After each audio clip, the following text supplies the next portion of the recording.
In 1999, a mysterious disappearance occurred in the United States, which excites the minds of people to this day. The 11-year-old girl was left alone for 90 seconds and literally disappeared. Years later, the police will find a bill on which the girl's name is written, "I am alive." In this video, we've collected all the information we have on what happened to Michelle Biggs. Friends, before we start watching, I'd like you to like this video, subscribe to the channel, and click on the bell. This will be a huge help in the development of the channel so that we can make more quality content for you. On 2 January 1999, in the American city of Mesa, Arizona, two sisters, 11-year-old Michelle and 9-year-old Kimber, were walking near the house. It was a chilly evening and it was just getting dark outside. Despite the height of winter, Arizona is a warm southern state, so Michelle took her bike and rode beside her sister. At some point, the girls thought they heard the sound of an ice cream truck approaching. They set up speakers and include music to inform children of the approach of their favorite delicacies. The girl hurried home to ask her mother for change for ice cream, after which she returned to the street. But the ice cream truck was nowhere to be found, and the girls waited. Kimber got cold at one point. She told her sister that she would run to the house to get her jacket and come back. When she came back, Michelle was gone. Her bike was lying on the road and his wheel was still spinning. Next to him lay 2 coins, which the girl prepared to buy ice cream. Kimber came home and told her mother that Michelle was missing. Neither she nor her mother had ever imagined that something might have happened to the girl. The mother thought that Mikkel had come to the neighbors with whom the family had a friendly relationship. However, the girls were not there, and the mother realized something terrible could have happened to her daughter. Immediately after that, she called the police. It is worth noting that the police reaction was very fast. After 30 minutes, a helicopter was in the air. Law enforcement stopped all the suspicious cars, went around the houses. On that day, volunteers from the school handed out and pasted leaflets with her picture. These photos will later appear in shop windows and billboards along roads across Arizona. The police searched dumpsters and hundreds of homes. Detectives Butch Gates and Jerry Gissel were assigned to the case. The police interviewed every ice cream vendor in the state and were unable to establish that any of them were in the area at the time of the girl's disappearance. The detectives restored the chronology of the events and came to a terrible conclusion. The girl disappeared in just 90 seconds. That's how long Kimber was missing. The spinning wheel on the bike confirmed that the abduction took place very quickly. The search dogs that the investigation brought to their aid were unable to trace the girl, and when they did, they only took a few steps towards the road. The fact is that the dog takes the footprint of a person only in the case of those who have left his feet. This only reinforced the basic version of the police. The girl was put in a car and taken away. And all this in a matter of seconds. The situation was complicated by the complete absence of witnesses. Even though the girls were playing on a street filled with houses, none of the neighbors had seen them that evening. Later, it was reported that a man had tried to steal 2 girls from school. At that time, the children were 10 and 11 years old. The police checked for any connection to Michelle's disappearance, which was exactly 11. But the abduction was a bad prank. The evidence was dwindling, so the police started working on standard theories. In the event of a missing child, the parents and other relatives must be checked. Given that Michelle's mother was at home at the time of the abduction, the investigator took on the girl's father, Darian Biggs. From the beginning, no one really believed in his involvement. Why would a father kidnap his own daughter, especially in this way, in the middle of the street, in a short space of time, when his other daughter ran home? However, it soon turned out that the man lied about his alibi. At the first interrogation, he stated that Michelle was at work at the time of the abduction, and that was not true. In fact, he spent time with his mistress. Even more interesting, the man failed the polygraph. His wife admitted that she knew about the affair. Darian told her himself about it a month before it happened. The couple thought about divorce. Despite a false alibi, the police eventually stopped looking at the father as a suspect. Even in the case of divorce, his wife did not plan to prevent him from seeing the children. He simply had no motive. In addition, the detectives admitted that the lie detector was influenced by the emotional state of the father, whose daughter was just abducted. He may have even put some of the blame on himself and thought if he was home with his family, tragedy could have been avoided. The detectives also tracked Darian's movements that night, and they determined that he just didn't have time to hide the body. The man came home very quickly after his wife called him and reported his daughter missing. Detective Gissel later stated that Michael probably did not know the kidnapper. If it was her father, she wouldn't have dropped her bike and changed on the ground. The girl tried to run away from the stranger, but simply did not have time. During the investigation, the police regularly had leads nowhere. An anonymous man called the detective and told him that Michelle's body was in an abandoned factory in the outskirts of town. The police searched the area but found nothing. They later received an email stating that he had kidnapped the girl. The FBI tracked down the sender's IP address pretty quickly and sent a SWAT team to his home in Phoenix. Turns out the poisoner was a 12-year-old boy who was just making a joke. Meanwhile, the police came to a standstill, starting to process even the most obscure theories. They searched 35 abandoned gold mines in the area, and then they even interviewed nearly 500 psychics who could help the investigation. Of course, it didn't lead to anything. There was a witness who saw a copper-colored Jeep shortly before Michelle was abducted. The driver was quickly found innocent. After that, the police were desperate to find the girl because they literally had no leads left. This continued until 27 September 1999, when the Quiet District was shaken by another shocking event.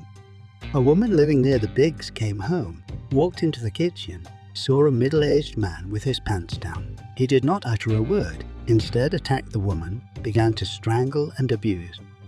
After that, the criminal set fire to the house and left. Apparently, the assailant thought his victim was dead, but the woman survived. Her neck was broken, but she was able to reach the phone and call an ambulance. Already on the way, she whispered with the least of her strength to the doctors, "Michelle Biggs, the girl who went missing."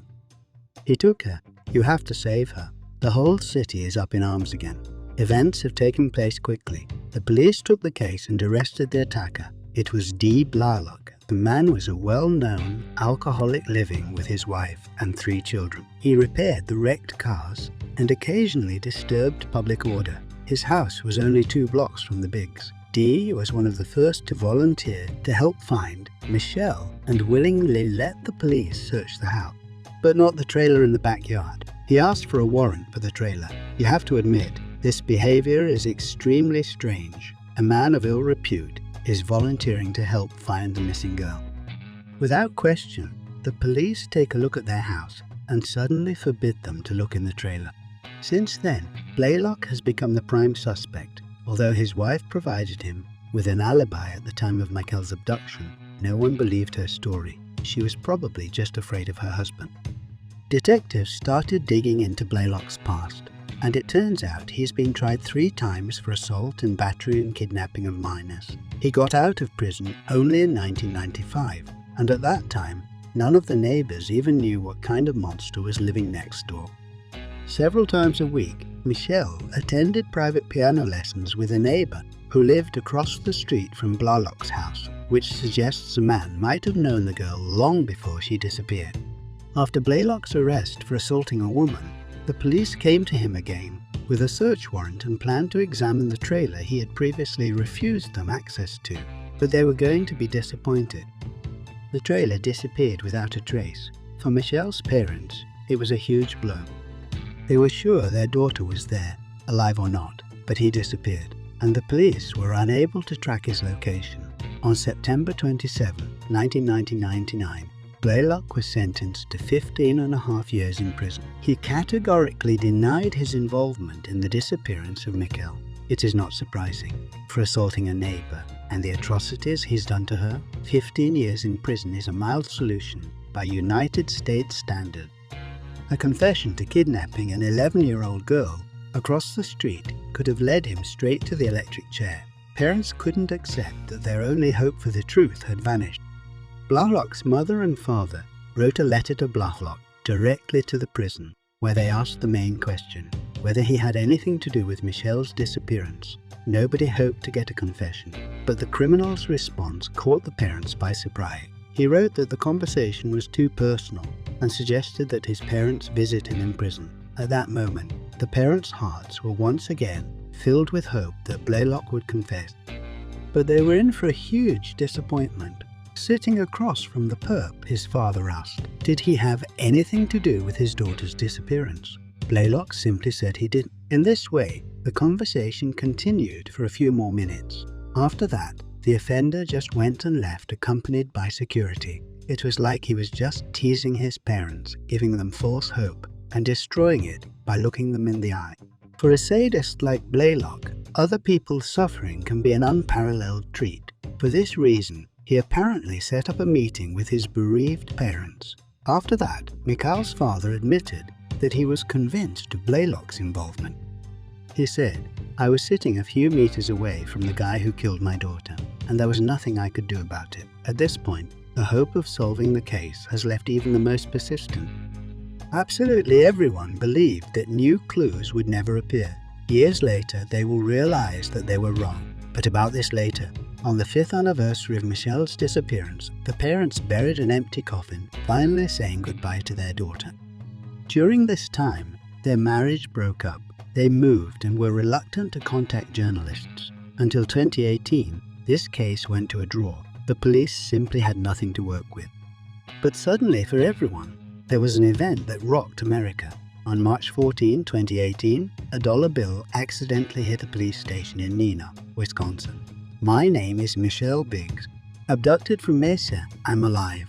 The bill was discovered by a local resident who collected coins and dollar bills in a jar. He was the one who caught the dollar, after which he reported the finding to the police. The police immediately reopened the investigation.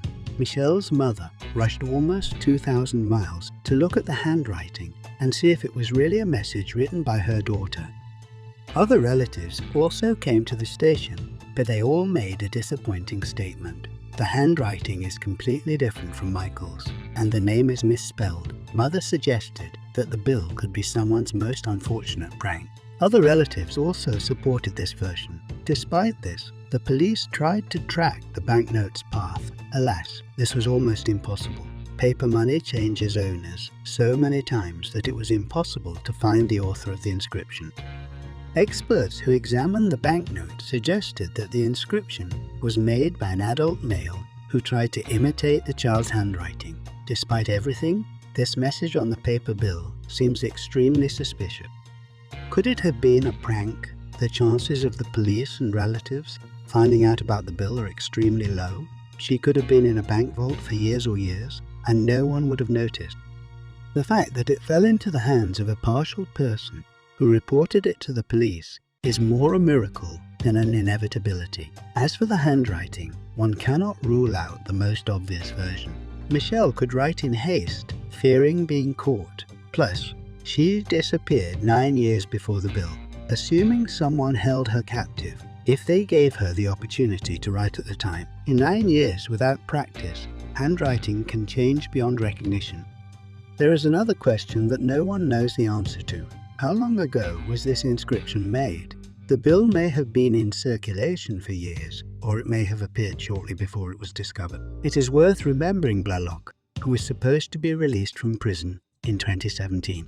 Perhaps this is an evil prank of his hands. It is enough to recall how he tortured unhappy parents, giving them false hope. Perhaps the answer to all these questions we will not know, or this case will once again shake the world with unexpected details. Kimber, who was the last person to see her older sister before her visit, still can't forget that dreadful January evening.